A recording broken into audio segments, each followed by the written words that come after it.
I went with my wife to her pregnancy appointment and bumped into my ex-brother-in-law after ages apart. He looked at me and started his usual complaints. "You're still vanishing on people your age. Why can't you grow up and stop worrying my sister constantly?" But he seemed to forget what happened a year back. My mom was seriously sick. Her last wish was seeing me settle down with kids. I risked everything and asked Sabrina to marry me.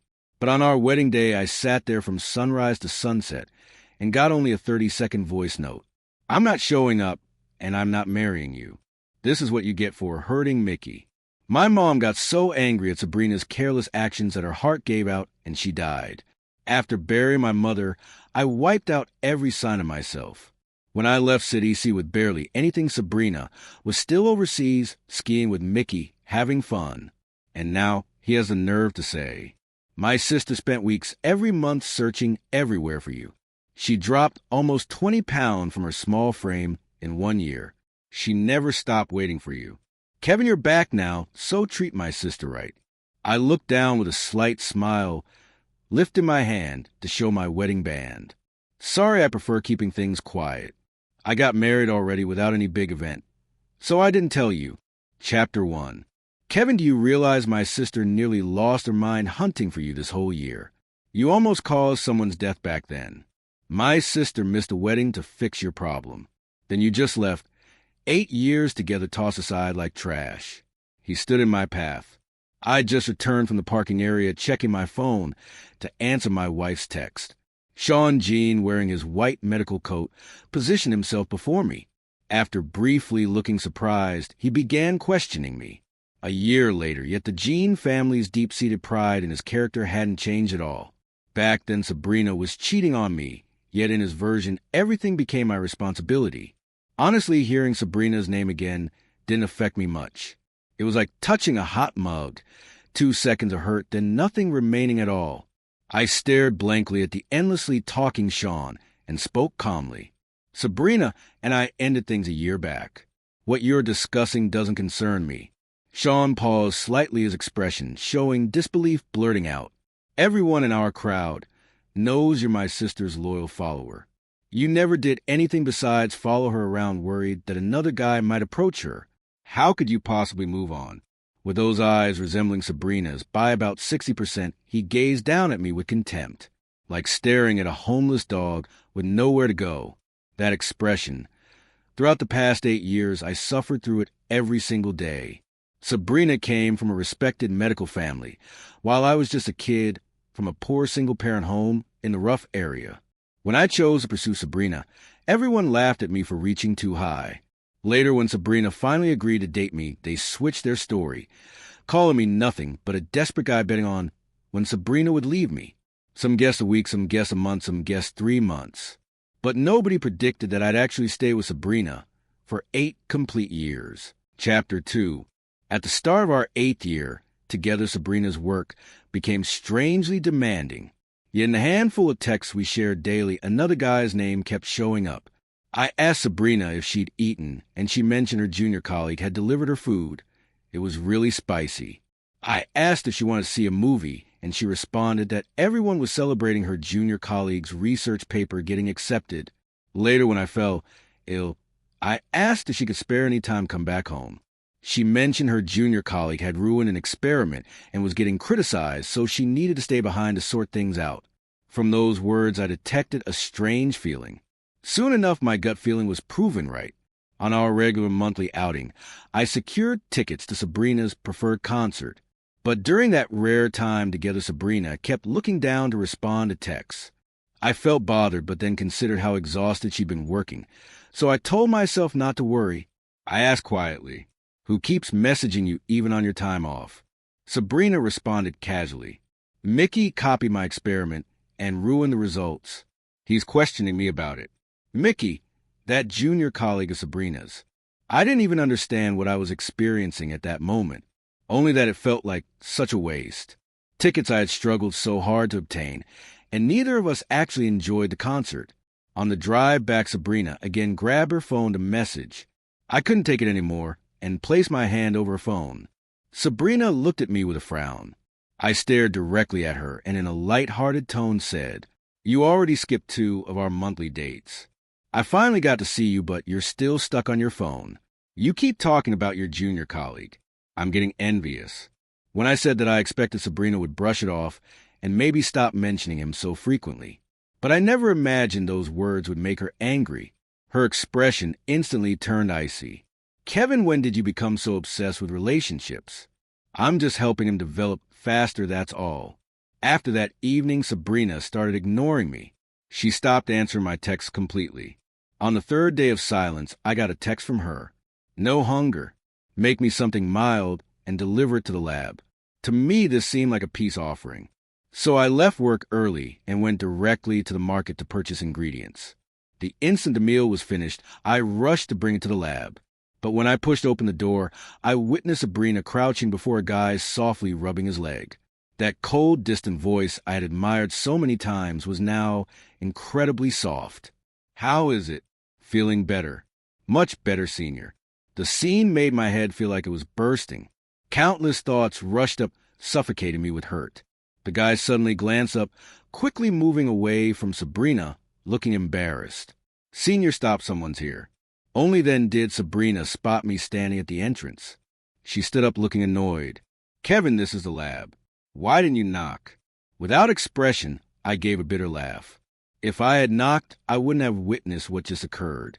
The guy positioned himself next to Sabrina, stuck his tongue out, and muttered an explanation. Brother, you got it wrong. I had a cramp and couldn't keep working. Senior was just helping me rub it. Sabrina walked over to me, reaching for the container. We're understaffed right now. Mickey isn't feeling well and has no hunger. He hasn't eaten yet. Just hand me the food. She said it casually as if it was the most obvious thing in the world.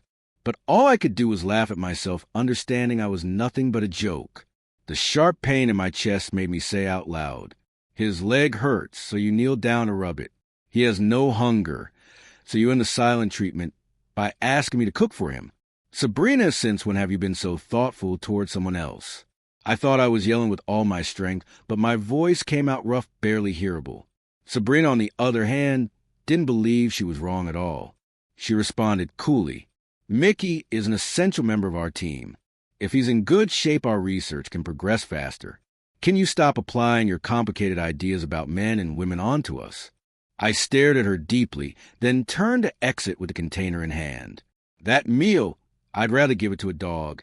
But the next second, Sabrina grabbed the container out of my hands. I stumbled, fell hard to the floor with the food. 2 hours of carefully made dishes became a pile of trash.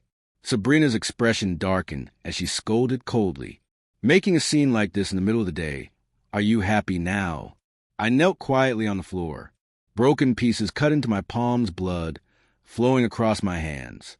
She paused for a moment, instinctively reaching out to help me up, but I shoved her hand away, forced myself up to her, and walked out without glancing back. Chapter 3. After that, Sabrina sent me a few texts. I didn't respond, and she didn't send any more. There was a week remaining until my birthday. I thought I would be celebrating it alone this year. But close to midnight, Sabrina appeared in the heavy rain with a cake. She placed a gift watch on my wrist and genuinely apologized. What occurred that day was my mistake. I didn't provide you enough security, which made you so worried and uncertain. Don't worry, when this project finishes, I'll discuss our marriage with my family. In 8 years of dating, it was the first time she ever offered me such a commitment. I started marking the days, waiting hopefully for the long-awaited wedding. But later I understood that day would never arrive. After making up with Sabrina, she came home every evening after work, and we shared our little world together. That continued for 2 weeks before Sabrina threw herself back into her demanding job. One evening, I was out entertaining clients with my boss. When the dinner finished, I noticed Sabrina and Mickey eating together in a section of the restaurant. Before I even got near, I heard Sabrina speak slowly. This meal is to appreciate you for your guidance. Otherwise, I wouldn't have been able to calm him. He used to be cooperative and understanding. He was never like this before. Honestly, that day I pulled you into problems. Mickey suddenly glanced up in my direction. Smiling, he raised 3 fingers to Sabrina. Senior, I heard you've been with Kevin for 8 years. Why aren't you married yet? Do you really still care about Kevin? I don't want to witness you spend your life with someone you don't care about. And I don't like that you're wasting Kevin's time either. Guy's time is just as valuable, you know. Tell me. I promise I won't tell anyone else. I stopped in my tracks. Then Sabrina stayed quiet for a few seconds before speaking softly. A dish, no matter how tasty, after eating it for years you'll grow tired of it. But if you suddenly remove it off the menu, I can't bring myself to accept it. Let's just leave it at that. In that instant, it felt like cotton was jammed into my chest, choking me. I walked directly to Sabrina, grabbing a glass from the table. When she noticed me, she instinctively placed her hand in front of Mickey. Kevin, what are you doing here? Were you following me? Watching her movements, hearing her accusations, my heart ached painfully again. I couldn't stand it anymore. I poured the glass of alcohol over Sabrina's head. The nearby diners were attracted to the scene, stealing looks. Mickey, distressed, quickly wiped Sabrina's face. Kevin, no matter what, you can't treat Senior like this. I ignored Mickey's fake worry and stubbornly stared at Sabrina. She gently pushed Mickey aside, wiped her face, and spoke in an icy voice. Kevin, no wonder you have no friends. No wonder no one wants to be around you, with this kind of personality who could stand you. The glass slipped from my hand and broke on the floor. I had never thought Sabrina would one day criticize me for another guy's sake, nor had I thought she would take my painful memories and turn them into a weapon against me. When I was young, my father cheated and then drowned in the ocean with his mistress. My mother, with her weak shoulders, raised me on her own. But growing up poor in a single-parent family with parents working regular jobs became the source of my bullying. After school, I was trapped in the bathroom as a cruel prank. Sabrina appeared before me like a goddess rescuing me. As she passed me, she said, "Don't blame yourself for other people's mistakes." But now she had ripped apart those very words herself. Looking at Sabrina, my tears suddenly fell streaming uncontrollably. But without even sparing me a glance, she left the restaurant with Mickey. Chapter 4. On my way back, I got a call from the hospital. I learned that my mother's condition had gotten worse. She had already been rushed into the emergency room. I couldn't afford to grieve. I told the driver to turn around and rush to the hospital. My mother temporarily escaped danger, but the doctor said that episodes like tonight's would keep occurring, and my mother probably had only 1 month left to live. I stayed by her hospital bed, my eyes swollen from crying. My mother gently stroked my hair, just as she always had. "Son, don't cry. It's a good thing if Mom goes. Then I won't be a burden on you anymore. My only regret is not being able to witness you get married and start a family." I wiped my tears, held her hand tightly, and said with all seriousness, "Sabrina already committed to marry me. I was planning to share the good news with you in a few days. Mom, don't worry, I'll make sure you get to witness me married with your own eyes." Leaving the hospital, I immediately called Sabrina. No matter what had occurred between us before, all I hoped was that this time she would help me. But I didn't know then this was a choice I would regret for the rest of my life. As soon as she answered, I rushed to speak. "Sabrina, let's get married sooner. My mom's condition has gotten worse. I want her to leave this world peacefully." On the other end, Sabrina stayed silent, saying nothing. A sinking feeling hit my heart. My voice shook. "Sabrina, you don't want to." She didn't answer me. Instead, she asked a different question. "Do you know Mickey tried to jump off a building yesterday?" Someone mailed an anonymous letter to Mickey's school accusing him of being a homewrecker. The scandal exploded, and Mickey tried to jump to prove his innocence. He was rescued, but now his emotions are very unstable. "Kevin, I'll just ask you once. Was that letter sent by you?" I was shocked. Then I understood disbelief overwhelming me. "Sabrina, you think I sent that letter? We've been together 8 years. Don't you know what kind of person I am?" I was furious. So wronged it drove me to madness. But Sabrina's voice remained unervingly calm. "If it wasn't you, why are you getting so worked up? I've agreed to the wedding. Just start preparing." Then she hung up. I sent her messages afterward, but she avoided the topic completely. Time was slipping away, so I stopped concerning myself with Mickey's suicide attempt. I busied myself determined to organize a wedding in just 2 weeks. During those 2 weeks, I didn't see Sabrina even once. Fittings for the groom's suit and her wedding dress were done separately. In our chats, She only responded once every 3 days. When I asked, she just said she was too busy finishing up her project. So I stopped pressing her, shouldering all the preparations myself, not letting Sabrina worry about a thing. At last the wedding day arrived. I stood in my groom's suit waiting from morning till night, my hope turning to despair. The seats for the bride's family remained empty. I called Sabrina 100 times. No answer. Only one new voice message sat quietly in WeChat. Kevin, I gave you a chance. If you had admitted on the phone that you were the one who sent the letter and obediently apologized to Mickey, I would have attended the wedding. I would have still been your bride. But now it's too late. I won't come to the wedding, and I won't marry you. This is your punishment for bullying Mickey. Chapter 5. Sabrina's reckless willfulness cost me my mother's life and severed my 8-year relationship with her. After the funeral, I accepted my company's transfer order and took a position at a new branch. During that time, I sold my house as quickly as possible. Then, carrying the little that remained of my belongings, I left City C. Before boarding the plane, I opened Sabrina's social media one last time. Her latest post, uploaded just 10 minutes earlier, was a video of her skiing abroad with Mickey, both of them laughing joyfully, faces glowing. I immediately blocked and deleted all her accounts and phone numbers. Blinking, I snapped back to the present, tossing those painful memories behind me. In front of me, Sean saw that I wasn't responding and sneered. Kevin, you're almost 30, aren't you? Still acting like some character from a novel, disappearing without a trace. You've been hiding for nearly a year now, just to make my sister pity you, and agree to marry you again, haven't you? Hearing that, I froze for a moment, then suddenly burst out laughing. I raised my hand, waving it in front of Sean. Sorry, I like to keep things low-key, so when I got married, I didn't throw a big wedding. Don't overthink it. The glittering diamond ring stunned Sean into blankness. Then, realizing what I had just said, his expression turned hideous. What did you just say? You're married. Kevin, how dare you? How are you going to explain this to my sister? Seeing that he couldn't understand plain words, my smile faded. The Yenti department is on the 3rd floor. The elevator is right there. Why don't you go down and get yourself checked? If there's nothing else, I'll be leaving. My wife is waiting for me. I was about to walk away when Sean tried to block me again. I shot him a cold glare. Sean, if you keep pestering me, I'll call the police. I didn't lower my voice when I said it, so the family members waiting in the corridor turned their heads to look. Sean quickly released me. I took 2 steps forward and suddenly saw a familiar figure, one hand resting on her belly.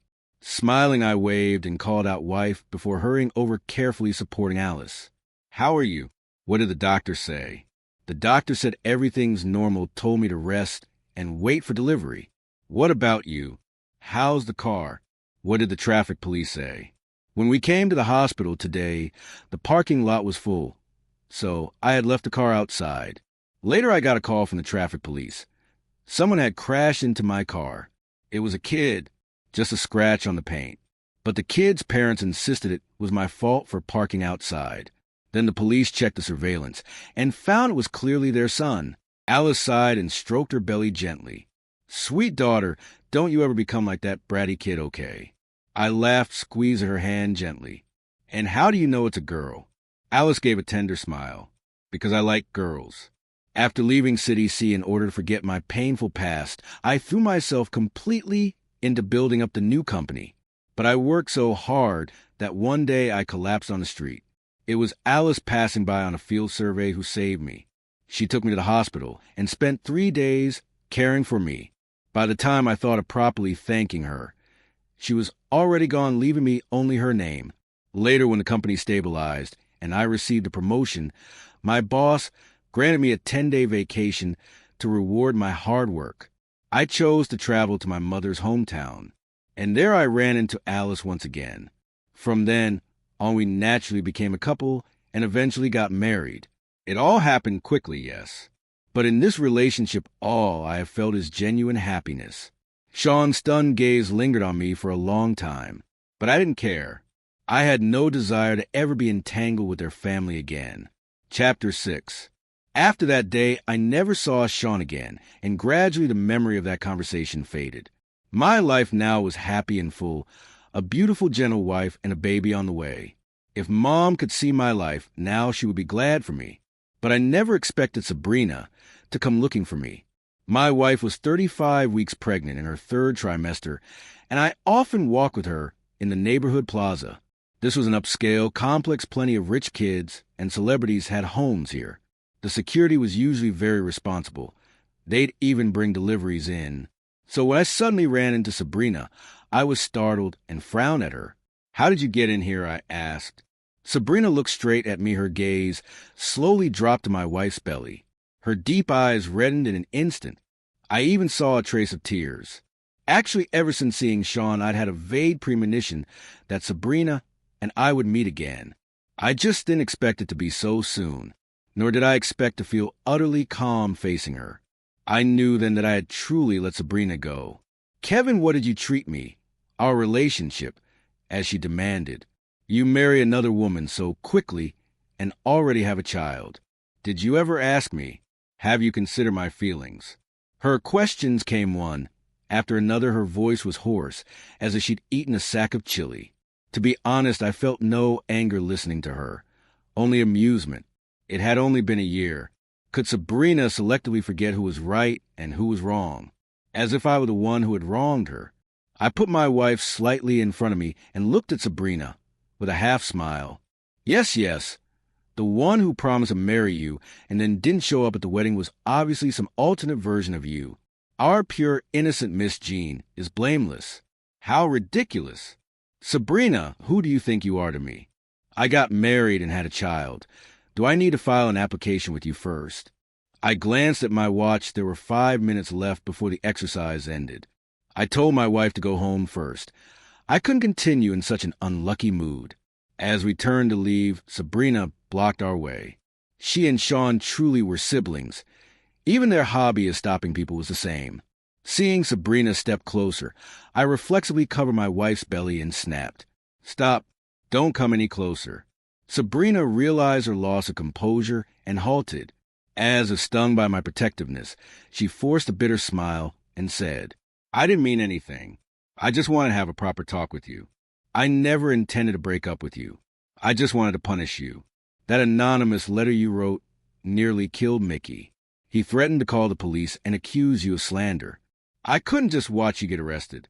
I couldn't stay indifferent. I thought if we can't get married that time, then we'll do it next time. But I didn't expect you to give me no chance at all. I understood then." All the chain reaction had started from Sabrina's presumptions. After 8 years together, when trouble arose, her first response was to question and probe me. She never thought to trust me. Sabrina's words came out incoherent. Her eyes were bloodshot, and she looked pitiable. But I felt nothing but disgust. I cut her off without hesitation. "Are you done?" I said. "After 8 years, you'd rather believe someone you've known for 3 months than trust me. What right do you have to question me? You make it sound noble. Mickey tried to kill himself. You thought I sent the anonymous letter, so you were afraid I'd be arrested. I wish you had reported me back then and had me arrested. At least then I wouldn't have been smeared by you people for so long. I waited from morning till night on our wedding day. I called you 100 times. What I got in return was humiliation, shame, and my mother's life. I told you my mom was dying and that she wanted to see me married before she left. I begged you, even if it meant putting on an act, just cooperate this once. But you destroyed everything and you killed her." My face was calm, but my voice broke with sobs. I had never imagined Sabrina would, for such an absurd reason, let me walk alone through those humiliating, unbearable days. That wedding was the most regrettable decision I had ever made in my life. Chapter 7. Sabrina tried to explain. "When Mickey tried to jump, we checked the surveillance. I saw a man with a similar build to yours. He was even wearing clothes like yours. So I thought, did you actually see that person's face with your own eyes? Did you actually hear that person speak?" Sabrina went pale and shook her head. I was furious and hurt. There are so many people with similar builds, and so many people wear the same clothes. You put those two things together and think I would grandly send that letter. Don't you find that strange? Don't you think someone deliberately arranged for you to see that? I can't believe you didn't consider that. Yet you stubbornly pinned the blame on me with not a shred of evidence. Compared to me, Someone you've been with for 8 years and are tired of. You prefer your younger junior colleague. So all you can think about is getting justice for him. Sabrina seemed about to argue, but I cut her off immediately. Don't deny it. Our wedding was ruined, and when I left city, see you were in Switzerland skiing with Mickey, weren't you? That's it. I don't want any contact with you. Please leave. Hearing that, Sabrina staggered for a moment, then steadied herself and slowly shook her head. No, I came here today to take you away. I admit I was wrong before. Let me take care of you from now on. Kevin, let me make it up to you. I stepped forward and slapped her hard. Sabrina wore the bright red finger's marks and forced a smile. If hitting me makes you feel better, if it will make you forgive me, then hit me more. No, one slap is already disgusting enough. If I hit you again, this hand would be useless. I took a wet wipe from my small bag and in front of Sabrina cleaned each finger one by one. Watching that, Sabrina's eyes stung. Kevin, do you really want to be so distant with me? She asked. I still love you. Just get a divorce, and I'll accept you and your child. I'll raise her as my own. I gave a cold laugh. Sabrina, you're full of hot air. What use are your promises? I took out my phone and called property management to have Sabrina escorted out. Seeing how merciless I was, Sabrina's voice trembled as she called my name. I ignored her. Security soon arrived and led Sabrina away. Watching her being taken with her arms restrained, leaving in such an embarrassed state, I turned my gaze away calmly. Later, the head of community security came to my door, carrying a small fruit basket, to explain. Sabrina had been able to get in because she bribed a new security guard. That guard had since been dismissed and will never be hired again. On the way home, Alice gripped my hand anxiously. Honey, are you okay? She asked. I thought for a moment and decided to tell her that Sabrina had come by. Alice and I had only known each other for about a year, but she was sincere and wholehearted. She held nothing back with me. 1 month into our relationship, I saw a post about counting moles and, curious, asked Alice how many moles she had. Blushing, she leaned in and told me the number. Later in bed, when she was in a playful mood, she'd excitedly point to moles on her shoulder and chest and make me count them. Once I counted them all, she'd cuddle me and act spoiled. Honey, I would never lie to you, she'd say. Alice always knew about my 8-year relationship. 8! I had briefly told her what happened before. She held me and said we would have many more 8-year stretches together. I was someone who needed affection. Alice had helped me recover from the double blow of losing my mother and my breakup. Alice was undeniably important. Chapter 8. After what happened today, Alice furrowed her brows and began packing clothes. Seeing her suddenly rushing about, I asked, "What are you doing?" Alice's face was serious.